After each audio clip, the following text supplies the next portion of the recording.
Let me show you how you can use these to kind of fill in and actually cover up if you wanted to. So all I'm going to do is come in and start coloring it. So look at that. Now you can tell that it's still wet and it's drying. People often ask me too, how do I know when it's dry? Well, the touch and feel is the easiest way to do it, but you can also see sometimes a glare. Now I'm going to come in with a darker pink and just put ever so slight bit right there. Now this is very close to what the original color was. And I'm just going to kind of put a little bit in there. Now if I wanted to, I could come along with a brush, but actually I'm just going to use a Q-tip.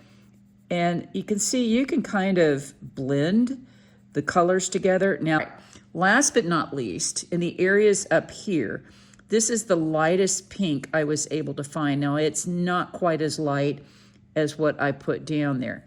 But here again, the point is I'm going back in, covering up the little gaps that were left due to the lack of ink, and then coming in and blending that so that, voila, look at that.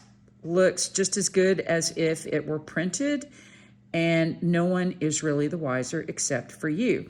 Now, probably what I would do is I would come in where the two colors meet and just go over it so I feather the color out a little bit so it's not just so noticeable. Let's just go up here and do kind of the same thing to this one, just to kind of walk you through the process one more time. And you can see it's really easy. And here's the beauty of it. You're going to heat set this just like you do with anything else. And the color that you're putting down is going to be just as permanent as the heat, the DTF transfer ink. So it's all one and the same.